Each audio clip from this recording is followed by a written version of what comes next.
이 공부잘하는 걸로 잘 먹고 쫓아가든 못 쫓아가는 아주 명석하신 분이십니다. 그래서 여러분들에게 좋은 인사이트를 주실 텐데 여러분들에게 오늘 우리 김준지 교수님하고 오늘 또 한 시간이 우리 성명분이 또 무장하는데 좋은 재료가 될 수 있었으면 좋겠다 그런 말씀을 드립니다. 오늘 김준지 교수님 감사하고 여러분 모두에게 감사드립니다.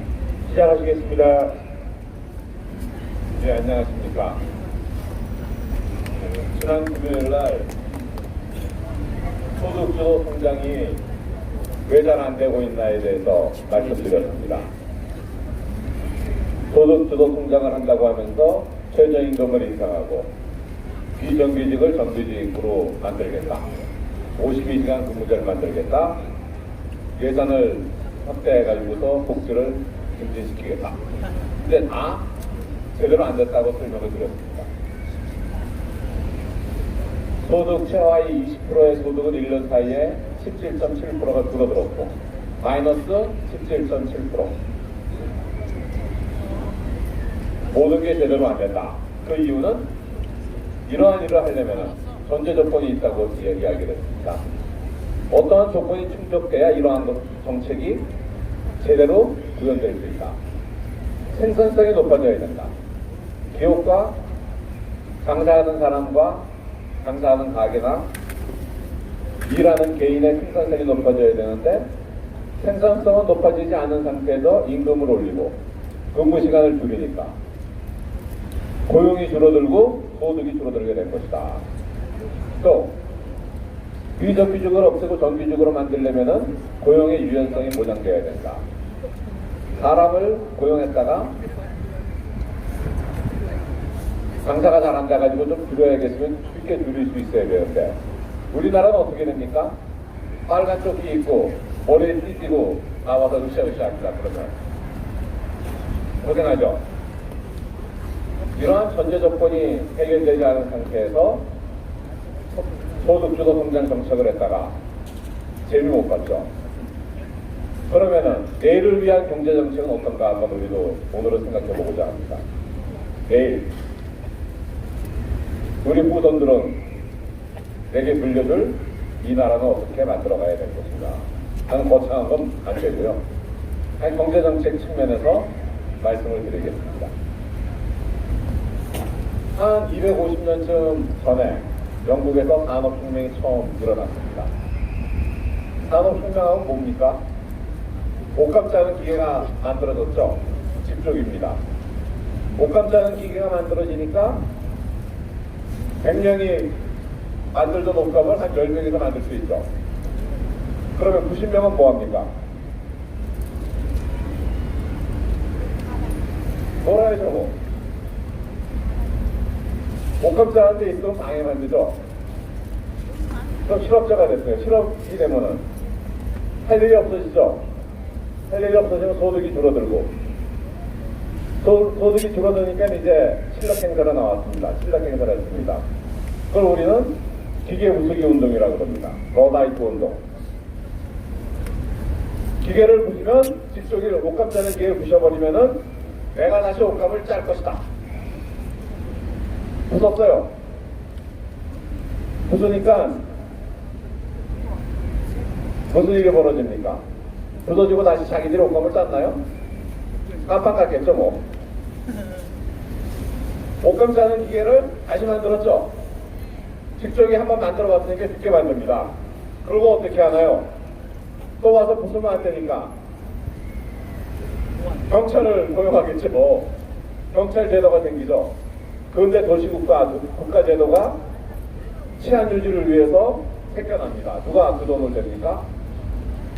집조기를 발명해가지고서 공장을 돌리면서 돈을 번 사람들이 배경을 많이 내는 거죠.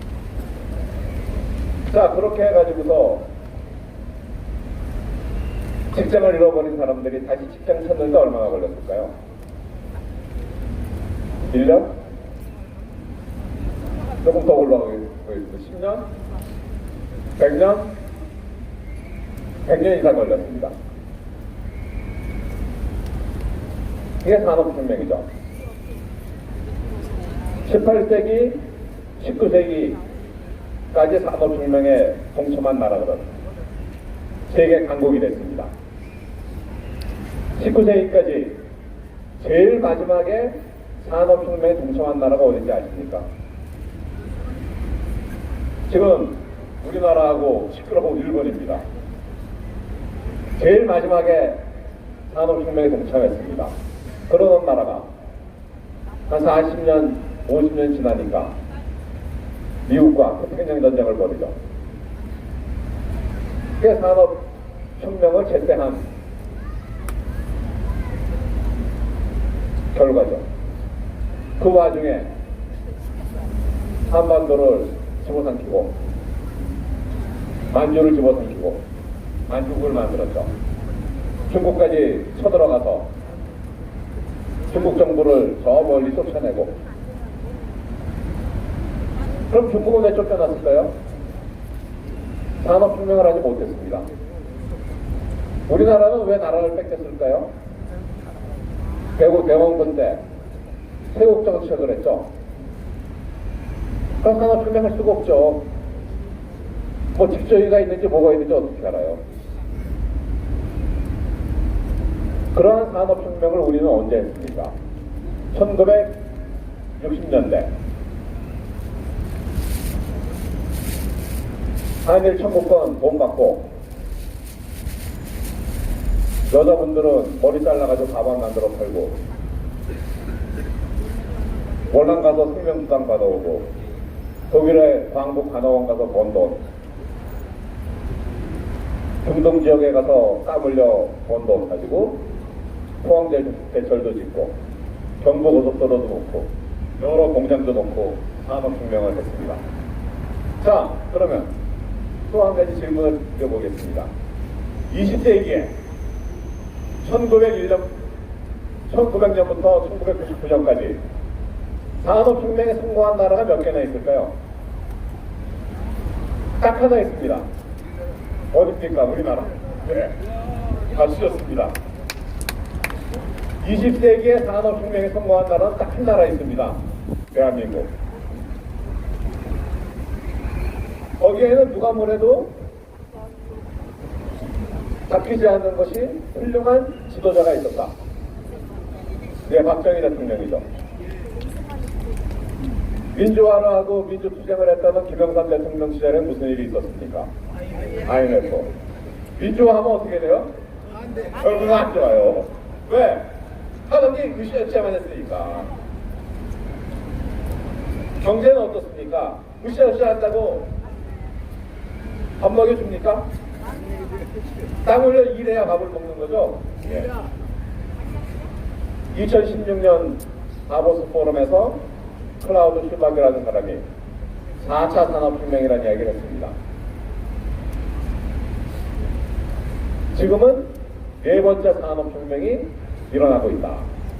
오늘은 그 얘기를 해보려고 합니다. 그리고 이번 정권은 이 4차 산업혁명에 대해서는 어떻게 하고 있나, 잘하고 있나, 못하고 있나. 예. 뭐 답을 먼저 말씀해버리면 이제 이게 질문 빠지죠. 잘 못하고 있습니다. 그 사실입니다. 그러한 내용에 대해서 같이 알아보도록 하겠습니다. 4차 그러면은 1차, 2차, 3차가 있겠죠. 1차 산업혁명, 아까 영국에서 직조기 만들 때 200 몇십 년 전, 그때가 1차 산업혁명입니다. 기계가 처음 만들어지고 전기기관이 만들어졌습니다.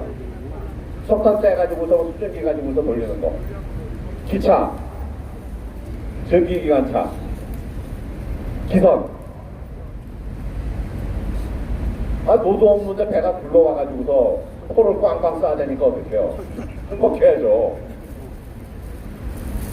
그 1차 산업혁명밖에 안 한 거예요. 1차밖에. 그거 안 하겠다고 세국정책 하다가 어떻게 됐어요? 조금 일찍 피자쟁이 맞고 문전 일본한테 나라 뺏겼죠? 맞을 때 맞아야 되는 거 같아요. 자, 그럼 2차가 있겠죠? 2차는 뭔가요? 여기 보면은 밝습니다. 불을 밝혔죠? 뭘로 밝힙니까? 전기. 2차 산업혁명은 전기가 나오면서 누가 발명했습니까? 에디슨이 했죠. 또 내연기관이라는 게 나왔습니다. 전기기관이 1차고요. 기름 떼가지고서 터빈 돌리는 거. 내연기관이 나오니까 여기 많이 굴러다니는 거 있죠. 자동차가 나옵니다. 이게 2차 산업혁명입니다. 그러면서 뭐가 나와요? 가전제품들이 나옵니다. 냉장고가 나오고 에어컨이 나오고 세탁기가 나오고 조금 지나니까 텔레비전도 나옵니다. 살기 좋아졌죠? 삶의 질이 향상되고 이렇게 새로운 물건들이 무지하게 많이 나옵니다. 그러니까 어떻게 돼요? 직장이 확 늘어나죠? 그렇게까지 200년 걸렸습니다.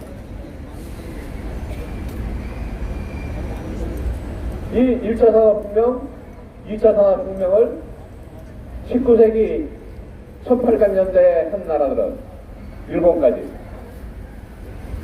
식민지를 거느리고 떵떵거리고 살았죠. 19세기에 못했던 나라들은 다 식민지예요.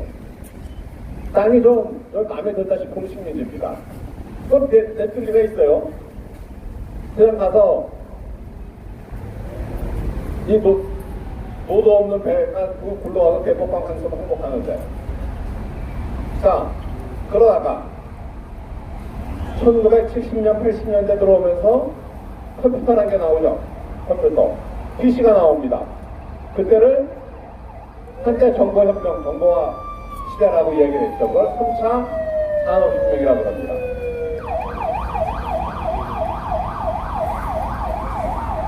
그건 이제 2차 산업혁명에 나온 결과죠. 엠브런. 3차 산업혁명, 컴퓨터, PC. 그럼 뭐가 생각나십니까? 인터넷. 컴퓨터, PC 가지고서 마음대로 쓰려면 인터넷이 있어야죠. 인터넷 그러면은 처음에 뭐라 그랬습니까? 월드와이드 웨이브. 접속이 왜 이리 느리냐?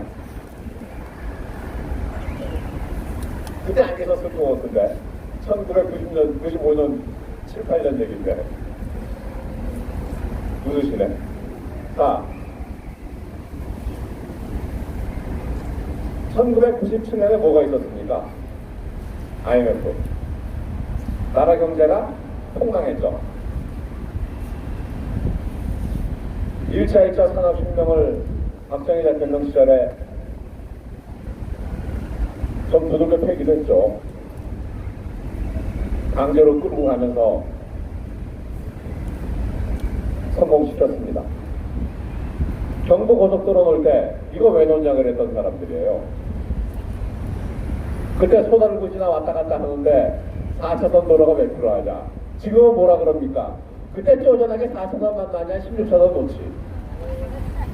그러면 추석때 선거 때 할 때 길도 안 막힐 텐데. 지금은 할 수 있어요, 없어요? 못합니다. 왜 못합니까? 땅값이 좀 올랐어요. 많이 올랐죠? 그래서 지도자의 리더십이 필요한 겁니다. 자, 3차 산업혁명, 컴퓨터 시대가 됐습니다. 지금 은퇴하신 분들은 아마 젊으셨을 때 직장에서 컴퓨터 쓰시느라고 고생 많이 했을 겁니다. 저도 고생 많이 했습니다. 써봤나요, 언제? 자, 1998년 IMF가 난 그 다음에부터 우리나라에도 초고속 인터넷이라는 게 소개가 됩니다. 아마 여기도 게임 하시다가 스타크래프트 하다가 아이템 하나 어렵게 땄는데 얻었는데 득템했다 그러죠. 그거 날려버리신 경험이 있으신 분도 계실 거예요. 게임 좋아하시는 분들. 그럼 어떡합니까? 저 앞에 있는 회사 한국통신에다가 전화 걸어가지고 딱 팔립니다. 내 아이템 날라갔다고 물어내라고. 한 몇 년 그러다 싹 사라졌죠? 그러면서 우리나라가 초고속 인터넷 접속 속도 세계 1위가 됩니다. 조선업 빼고 그 다음으로 세계 1위 해본 거죠. 어떻게 그렇게 가능했을까요? IMF 난 후에 그 당시에 인터넷 접속을 하려면 미국에다 돈 내고 했습니다. STM 1에서 155메가 단 7만 달러 냈습니다. 한 달에.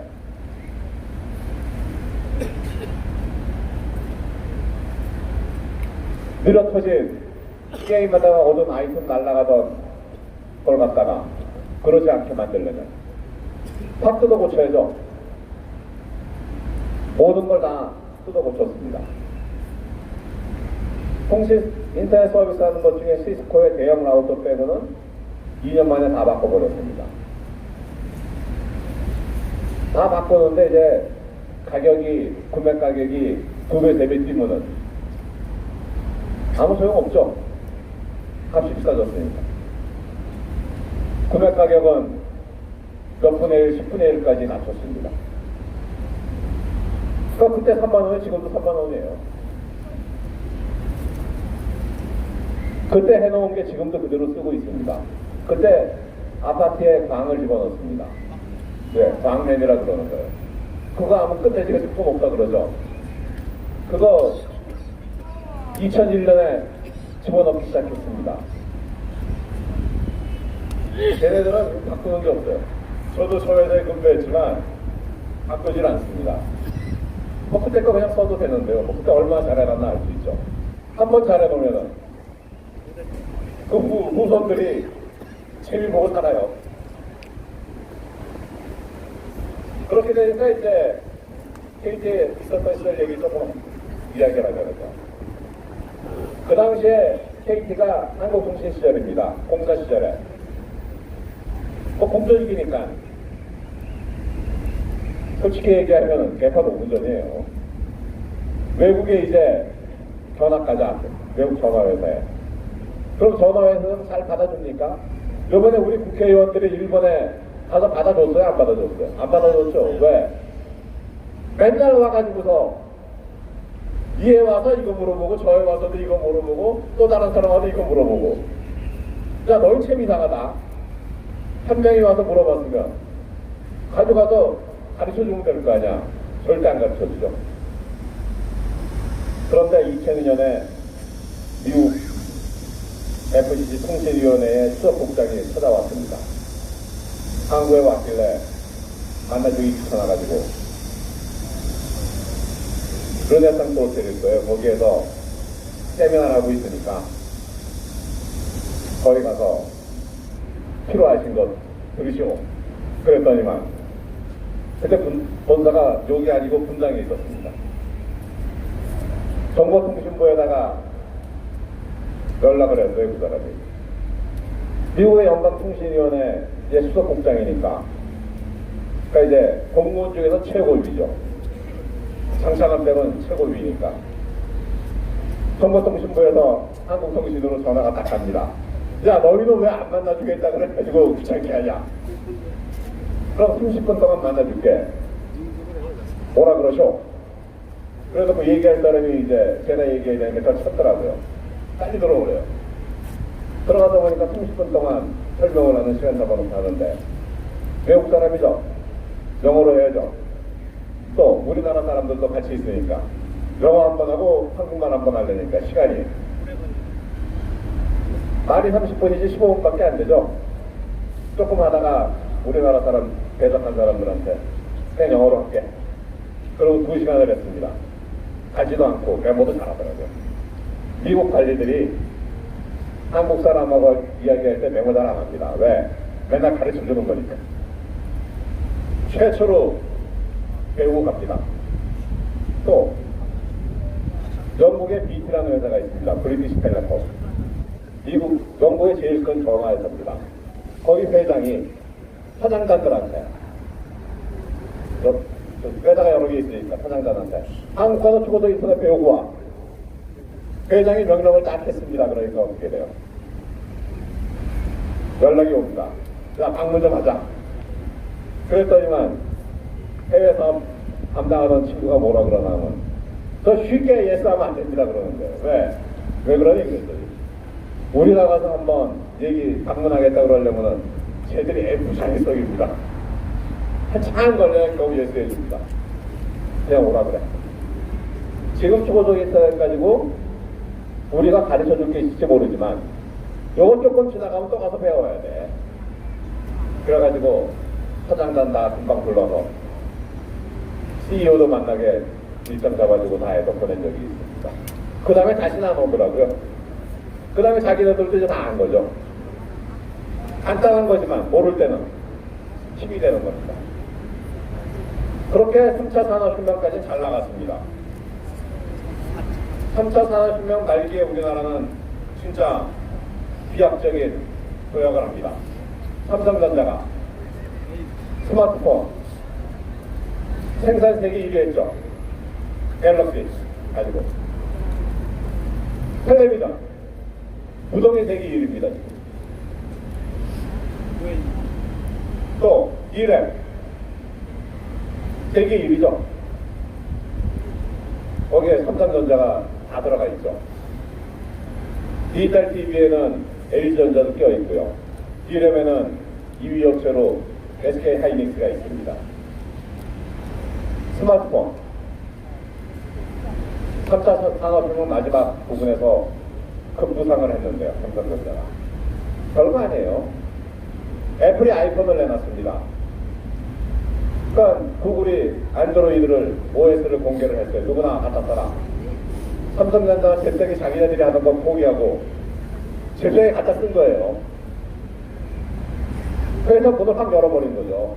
받아들인 겁니다. 세국 정책을 포기한 거죠. 나라로 따지면 그렇습니다. 그리고 갤럭시를 만들었습니다. 그리고 세계 최고의 전자제품 생산 기업이 됐죠. LG전자 어떻습니까? 조금 눈치 봤어요. 먼저 걸어 넣어놓고 조금 안 보다가 이제 1, 2년 늦게 했는데 어떻게 돼요? 별생이 못 보죠. 고생하고 있습니다. 헛감입니다. 진짜. 왜 그렇습니까?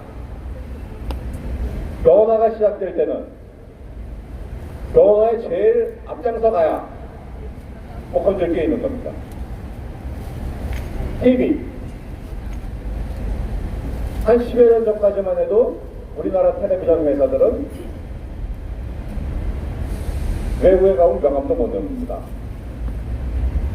어느 정도냐? 텔레비전 파는데 우리나라는 삼성전자 매장에서 LG전자 매장에서 이렇게 구분해서 팔지만 외국은 다 갖다 놓고 팝니다. 파는데 딱 들어가면은 제일 앞에 뭐가 있냐면은 소닉이 있습니다. 그 옆에 도시바 뭐 파나소닉이 있고 저 구석에 한국 거 있습니다.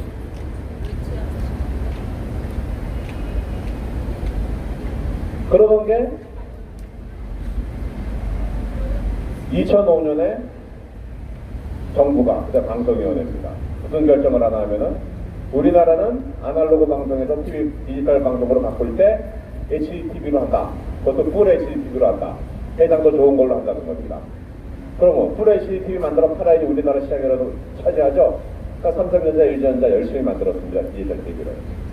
그랬다가 전 세계가 2007년, 8년, 9년, 10년 한 10여 년 전에 디지털 전환이 될 때 사람들이 보니까 HDTV가 좋거든요. 평판 TV 얇은 거. 일본은 브라운관 TV, 두툼한 놈. 일본이 19세기에 문을 열고 산업혁명을 했지만 1, 2차 산업혁명은 먼저 받아들였지만 3차 산업혁명은 좀 늦은 거죠. 그 바람에 TV 산업의 주도권을 D램의 주도권을 한국에 넘겨준 겁니다.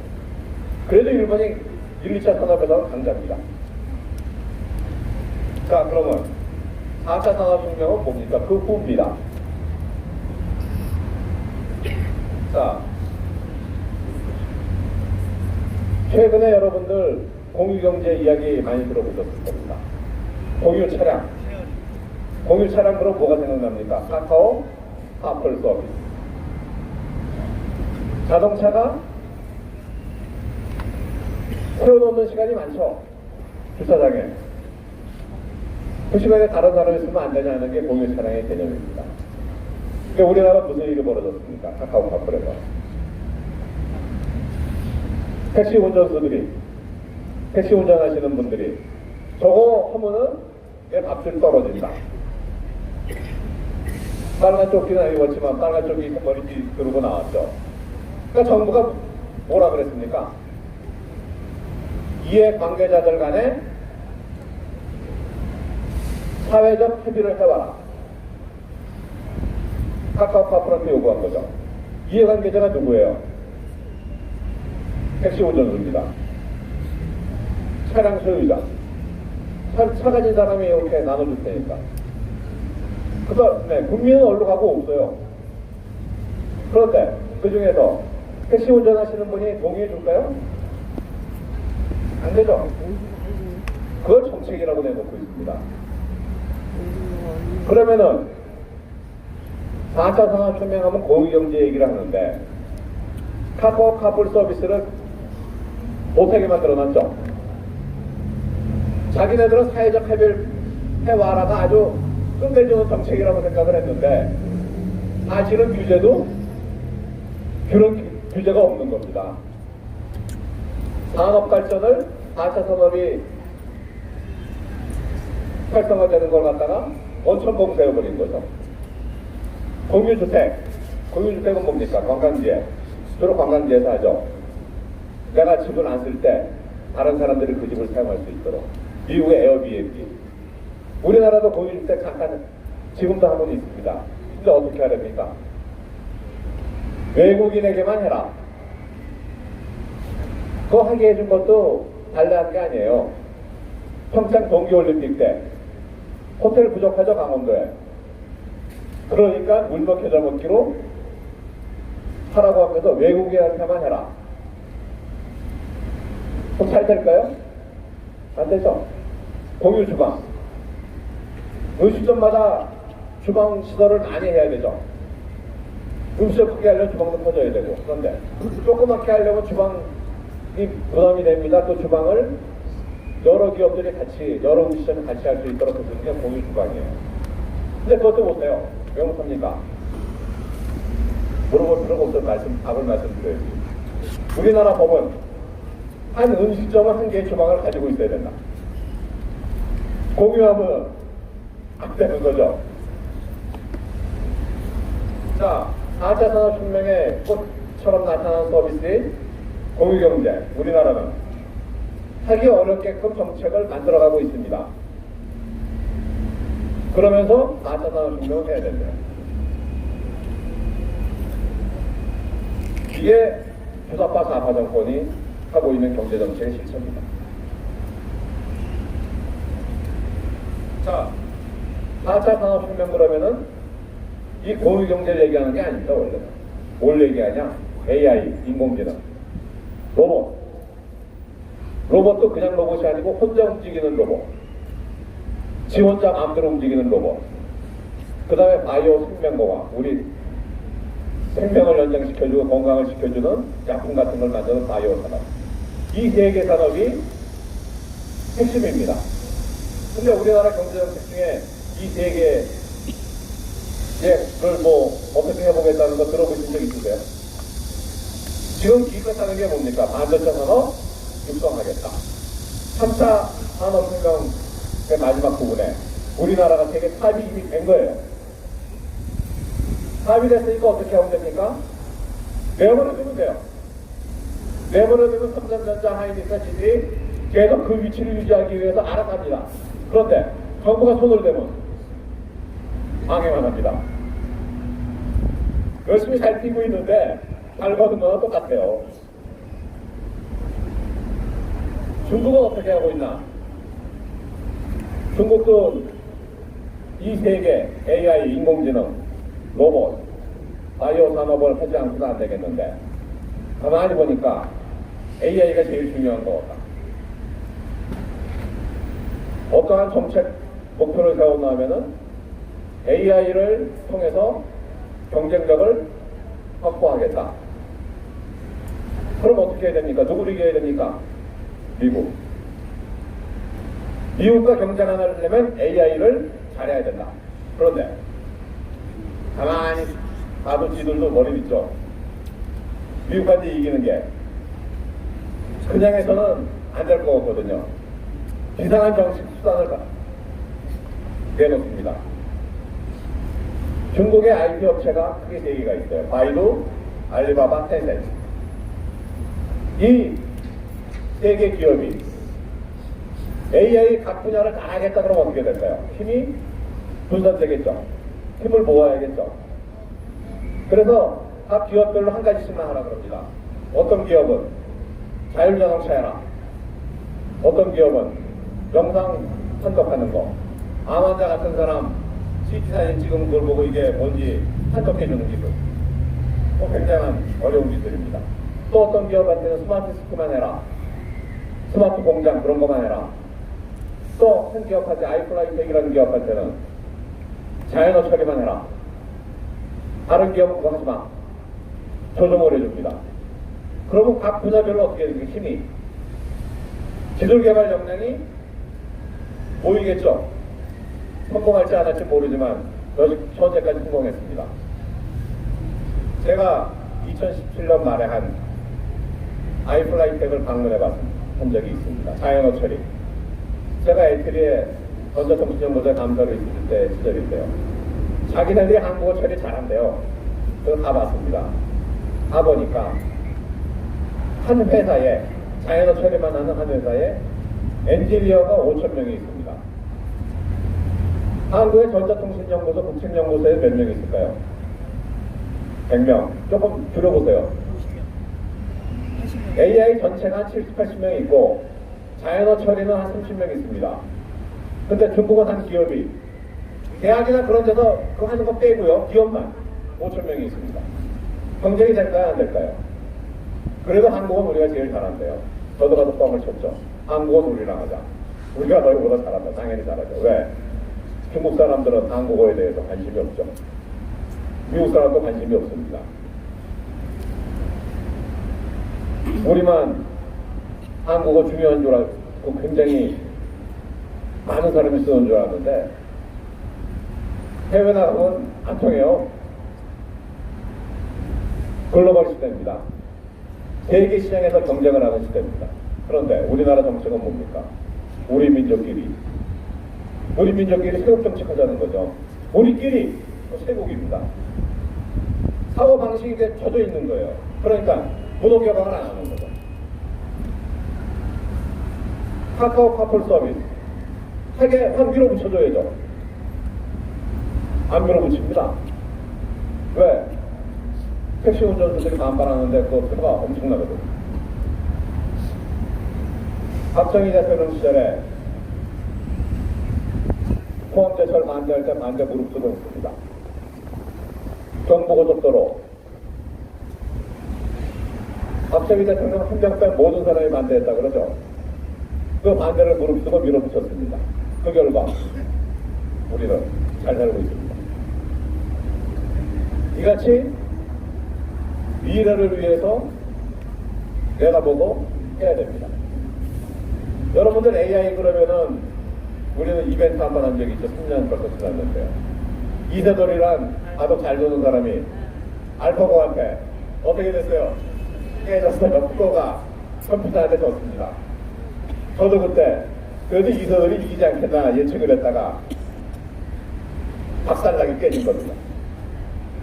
그 이후로 사람이 알파고한테 이세돌이 이긴 판이 그걸로 끝났죠. 이 AI, 인공지능. 우리나라의 전문가가 얼마나 될까요? 한 1000명 될까요? 전체 합쳐서? 가짜 대통령 얘기를 하는데 가짜 전문가까지 합쳐도 무슨 될 겁니다. 그러면은 큰 문제가 있죠. 아까 중국에 자연어 처리하는 회사 바이두나 텐센트, 알리바바보다 조그만 회사입니다. 진짜 조그만 회사입니다. 중국에서 보면은 거기도 5,000명이 있습니다. 그러면은 어떻게 해야 되나요? 어제 한전도로 대학 만들려고 그래요. AI 대학을 만들어야겠죠. 근데 한전이 무슨 대학 만들까요? 발전소 짓는 대학 만들겠죠. 무슨 발전소? 화력발전소, LNG 발전소 뭐 그런 거겠죠. 뭐. 그거 할 필요 없는 겁니다. 하려면 원자력 발전소 만드는 대학을 해야죠. 그게 미래에 팔아먹을 거라도 있죠. 아니면 뭐 많이 팔아먹지 못하겠지만 원자력 발전소 배치하는 기술을 가르치는 대학을 만들든지, 그것도 뭘로 만들 텐데 전기 생산하는 거 만들어라. 사람들이 웃습니다. 그걸 정책이라고 내놓고 있습니다. 좀 한심하죠? 중국의 자연어 처리 기술이 2년 전에 어디까지 갔었나? 여러분들 법정에 가보신 적 있으세요? 법정에 가면 재판할 때 누가 다 기록하죠? 소기사들이 기록을 합니다. 국회에 가도 회의하면 소기사들이 기록합니다. 중국은 이 속기록을 어떻게 만들까요? AI가 합니다. 우리는 못하죠. 우리나라에 수능이 있죠. 중국에도 대학 입학 자격시험이 있다 그럽니다. 거기는 과목별로 여러 과목 본대요. 해서 평균 60점이 넘어야 된대요. 아이플라이텍의 AI가 그 시험을 합격했답니다. 뭐 영어나 수학, 과학 같은 거 점수가 좋으세요. 그런데 역사, 정치, 이게 점수가 나쁘대요. 되게 어려운 거 말이에요. 그래도 평균 60점 넘었답니다. 의사가 되려면 의사 고시 보죠. 의사 시험 봅니다. 중국의 의사 시험도 외워서 할 수 있는 게 50%. 임상 케이스. 문장 길게 나오고 뭐 그 진단 뭐 사진도 주고 이게 뭐냐라고 물어보는 거죠. 케이스가요. 그러니까 50대 50인데 중국의 자연어 처리 AI는 그 시험을 합격한답니다. 우리는 못합니다. 솔직히 얘기해서. 그게 중국과 우리나라의 현재 AI 분야에서 차이입니다. 그런데 그러한 중국이 미국을 따라가려면 아직도 멀었다. 우리는 힘을 결집해서 각 분야별로 따라가야 되니까 4개 기업이 각각 4개 다 하겠다 그러면 다 도토리 피재기가 되니까, 예를 들어서 자연어 처리하는 아이플라이텍 가서 해 하는 거죠. 자연어 처리, 그 다음에 자율주행 하려면 어디 가서 하고, 제가 머리가 나빠가지고 3기업 하나씩 배분해 놓은 거는 지금 기억을 못 하겠습니다. 이러한 AI, 우리나라는 정책이 아직 없습니다. 저번에 장관으로, 한력분야 장관으로 뽑힌 사람도 반도체 전문가라고 나오더라고요. 아니, 이미 세계 탑인데 뭐 AI 전문가를 뽑았어요. 어디 있어야 뽑죠. 있어야 발표를 하죠. 이게 우리 슬픈 현실입니다. 자, 현재 IT 서비스 분야 초고속 인터넷에서 우리나라도 접속 속도 세계 1위 하고 있으니까 아직까지는. IT 서비스, IT 분야 기업에서 마가라는 얘기를 합니다. 마가보험에 마가인가 봐요. M은 마이크로소프트, A는 애플, G는 구글, 또 하나 A는 아마존. 시가총액 1, 2, 3, 4위 하는 회사입니다. 삼성전자는 거기보다 한참 떨어집니다. 20몇입니다. 또 SNS 우리는 보통 카톡 많이 쓰시죠? 해외 나가면 나란 말씀이 다른 나라하고 달라가지고 무용지물입니다. 페이스북, 트위터 다 미국 거죠. 그 다음에 각종 공유경제에 관련된 기업, 시장을 주도하는 것들도 다 미국 회사입니다. 미국이 4차 산업혁명을 주도하고 있습니다. 그럼 우리는 어떻게 해야 될까요?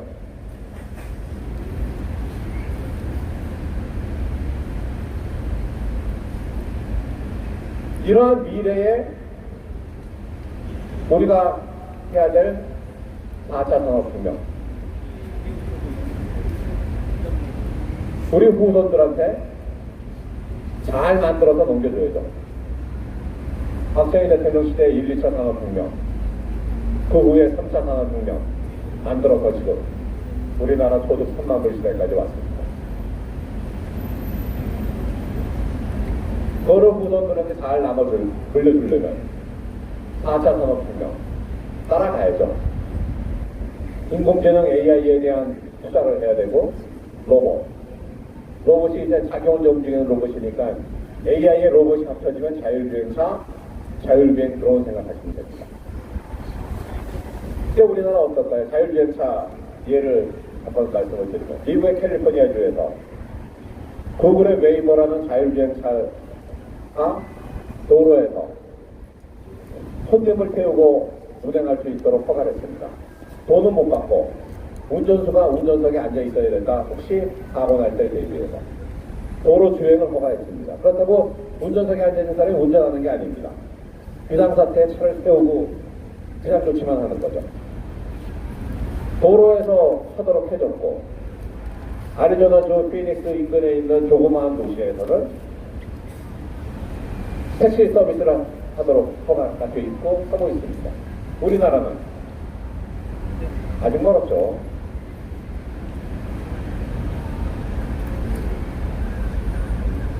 그러면 미래를 위한 준비는 좀 더 열심히 해야 됩니다. 그러려면은 또 제 소견은 교육제도부터 바꿔야 됩니다. 그러한 일을 하는데 현재까지 없는 새로운 걸 만들어내는데 현재 교육받고 있는 중고등학교 학생 수준까지 될까요? 안 됩니다. 그러려면은 똑똑한 아이들을 모아가지고 더 똑똑하게 만들어야죠. 미국에 그런 교육제도가 잘 되어 있습니다. 미국은 고등학교를 50개 그룹으로 나눠놨습니다. 상위 1, 2%, 하위 1, 2%. 그럼 50개 그룹이죠. 그 랭킹이 발표가 됩니다. 어느 그룹에 있는 학교든지 간에 모든 학교에 우열반이 다 있습니다. 또 고등학교 때 대학교 학점을 인정해주는 수업을 듣습니다. AD 클래스라고 그럽니다. 잘하는 애들은 열몇 과목 들어요. 그러면 대학 가서 한 4, 50학점 미리 따고 들어가는 거죠. 그런 애들하고 경쟁을 해야 됩니다. 과거에는 그럴까지는 없었습니다. 1, 2차 산업혁명은 앞으로 우리가 극복해야 될 4차 산업혁명보다는 쉬웠습니다. 그러니까 그냥 학교 보내가지고 가르치면 됐어요. 지금은 아마 어려울 겁니다. 그런데도 우리는 어떻습니까? 다사고 없애버려라. 혁신학교, 학부모들이 싫어하는 학교더라고요.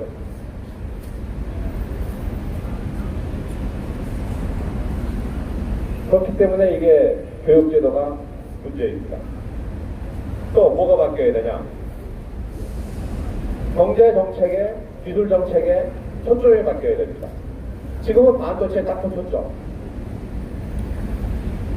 반도체에 딱 꽂혔어요. 한일 갈등가 생기고 나서 반도체에 꽂혔는데 AI, 로봇, 바이오 업종, 인공지능, 자율로봇, 혼자 움직이는 로봇, 생명공학으로 정책 방향을 바꿔야 됩니다. 그러려면 내년 예산에 반영이 돼야죠. 지금 봐도 반영될 것 같지 않아요. 그리고 더 중요한 것은 사람들의 사고방식이 바뀌어야 됩니다. 문을 걸어 닫아놓은 걸 열어야 됩니다. 예를 들어서 택시 운전하시는 분한테 카카오 카풀 서비스 받아들여라. 받아들이는 사회적 분위기가 조성이 돼야 된다는 거죠. 그러려면 뭐부터 해야 되겠습니까? 민노총이 자기네 임금 좀 떨어지고 불이익 받으면 끼매고 나오죠. 그거부터 없애야죠. 그게 전부 다 제가 보기에는 산업혁명 초기에 기계 부수기 운동을 지금도 하고 있는 겁니다. 기계 부수고 있겠다 그런다고 기계는 안 부서집니다. 다른 나라는 앞장서 가고 있는데 앞으로 한참 뛰어가는데 우리는 가만히 제자리 걸어가고 있습니다. 교육제도 바꾸려면은 전교조부터 바뀌어야겠죠. 미국은 지금 일하는 게 어디까지가 있냐? 최근에는 리모트 워킹이라는 말이 나왔다고 그럽니다. 원격지에서 일하는 거예요. 우리나라에서 얘기하는 재택근무하고 다릅니다. 우리나라 재택근무는 자기 집에서 하는 거죠. 서울에 있는 직장 가진 사람이 서울에 있는 자기 집에서 일하는 건데, 서울에 직장이 있는데 제주도에 있는 자기 집에서 일한다. 그걸 리모트 워킹이라고 생각하시면 됩니다. 그만큼 미국은 바뀌고 있습니다. 그 이유 간단합니다. 실리콘밸리의 집값이 비싸요. 그러니까 우수한 사람들이 거기 안 오니까 집값 싼 데로 가니까 어떡해요? 그냥 집값 싼 데서 일해. 그래도 제대로 일합니다. 우리나라 공무원들 리모트 워킹 집에서 일하라면 어떻게 될까요? 되게 웃으시던데 아마 아무것도 안 하고 놀 겁니다. 왜? 그래도 나는 잘 돌아가요. 노는데 시간을 보내니까 규제 안 하겠죠. 이러한 것들이 쌓여서 나라가 이상해질 겁니다. 소득주도 성장이라고 하는데 실패할 수밖에 없는 정책을 밀어붙여서 실패했고, 내일을 위한 일들은 관심도 없고, 카카오 카풀 서비스 못하고 있었습니다. 중국도 해요. 중국은 DB 출신이라고 해가지고서 굉장히 크게 하고 있습니다. 우리나라만 못하고 있어요. 뭐 미국도 처음에는 자살하는 사람이 있고 그랬습니다. 그걸 극복을 하는 거죠. 이제 우리는 1, 2, 3차 산업 혁명을 잘 마쳤습니다. 세계적으로 경쟁력을 갖는 기업들이 나왔습니다. 세계 1위 하고 있는 것이 조선업, 반도체, 디램, 메모리칩, 텔레비전, 스마트폰, 다 굵직굵직한 것들입니다. 앞으로 다가올 미래 산업, 4차 산업혁명 시대에도 경쟁력을 갖추려면, 제가 보기에는 정권진 사람들한테 죄송하지만 그 사람들이 빨리 나와야 될 것 같습니다. 우리 민족끼리 하자는, 나라문 걸어 당구자는, 쉽게 얘기하면 배워본 세국 정책 같은 거 하자는 그 사고방식 가지고서는 4차 산업혁명에서 미국과 경쟁하기 어렵고 아마 중국과도 어려울 것 같아요. 하루속히 정권을 바꿔야 되고, 바꾼다는 이야기는 오픈 마인드, 우리의 문을 열고 새로운 걸 받아들이고, 간단히 얘기하면 카카오 카풀 서비스를 그냥 시행할 수 있는 나라가 돼야 됩니다. 자율주행차를 도시 안에서 손님 태우고 운전할 수 있게, 다닐 수 있게, 그걸 할 수 있는 마인드가 돼 있어야죠. 미국은 이미 그걸 하고 있고, 거기를 따라가려면 우리는 더 열심히 해야 됩니다. 그리고 좌파 정권의 경제정책으로는 이러한 일은 어렵다고 생각을 합니다. 반도체에 초점을 둔 경제정책, 기술개발정책, 그걸 가지고서는 우리의 내일이 닳지 못하기 때문에 우리는 좀 더 노력을 해서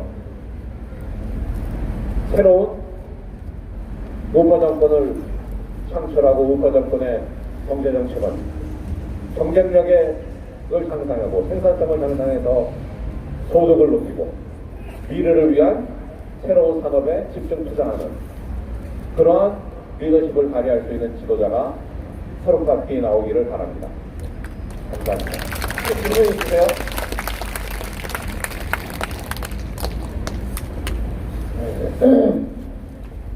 우리 당에 우리 김춘식 최고위원 같은 분이 온 게 참 다행이죠? 네. 오늘 정말 우리 산업과거 현재 문제를 잘 정리해 주신 우리 김춘식 최고위원님께 다시 한번 큰 박수. 참 기가 막히죠? 네. 우리가 벌써 4차 산업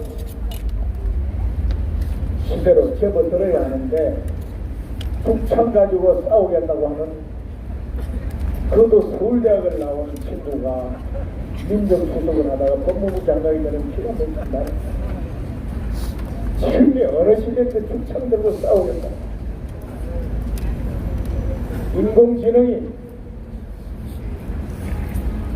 자율 로봇이 장기도 새로 얼굴도 새로 팔다리도 새로 만들어서 그야말로 영생할 수 있는 그런 시대가 펼쳐지고 있는데 그런 시대를 열어가야 되는데 중창 들고 싸우겠다 이런 마인드와 사고를 가진 친구들이 나라를 이끌어가는 참 그러는 시대. 뭐 답은 간단합니다. 우리 공화당 인재 많죠? 오늘 김준식 최우위원 같은 분도 계시고 우리 박태우 또 최우위원도 계시고 우리 이주천 원장님도 다 계십니다. 우리 홍문종 조은진 대표님도 계시고 아주 쟁쟁해요. 또 요석에 사실 전문가들도 많아요. 우리 공화당이 힘을 갖고 집권하는 것만이 답입니다. 네. 오늘 하루 수고 많았고 감사합니다. 노래 부르고 끝내겠습니다. 오늘 좋은 날 정말 고생 많으셨습니다.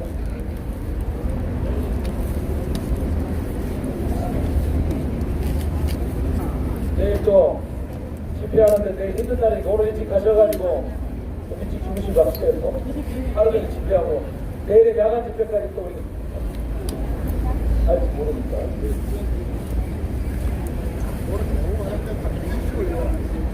사실 2부 집회가 여기 4시만부터 해가지고 여느 시간까지 못 됩니까요? 야간 집회는 안 하고 8월 15일 날에 야간 집회를 하고 그날 야간 집회 가고 내일은 안 하십니다. 야간 저녁 집회까지 진행하십니다. 정말 크고 있습니다.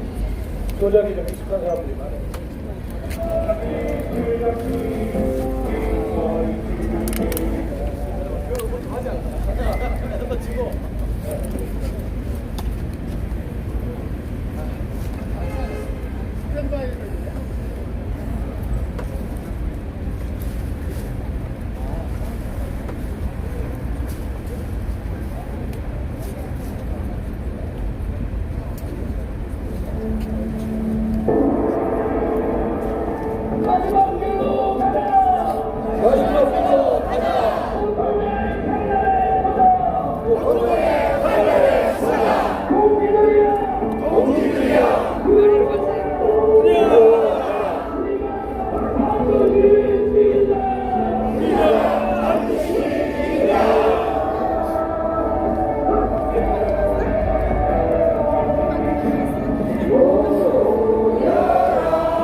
승리의 함성을 함께 외쳐라. 찬란한 대한민국, 빛나는 대한민국, 자유민주주의 구축하자. 오너라 손에 손잡고 외쳐라 우리 공화당, 자유민주주의 구축하자. 우리 공화당. 오너라 손에 손잡고 외쳐라 우리 공화당,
조로와 같고 조국의 앞날이 양양하도다. 이 몸이 죽어서 나라가 산다면 이슬같이 기꺼이 죽으리라.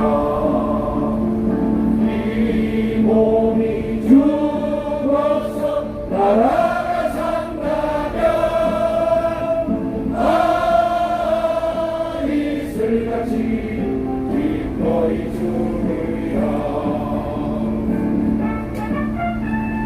문재인 퇴진! 박원순 퇴진! 즉각 복귀!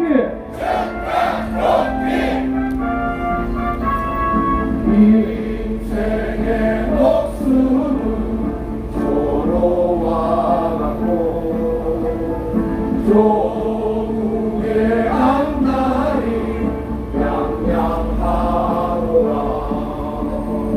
이 몸이 죽어서 나라가 산다면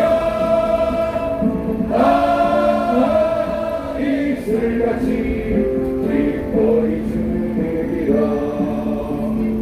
이 몸이 죽어서 나라가 산다면 이슬같이 기꺼이 죽으리라. 이슬같이 기꺼이 죽으리라.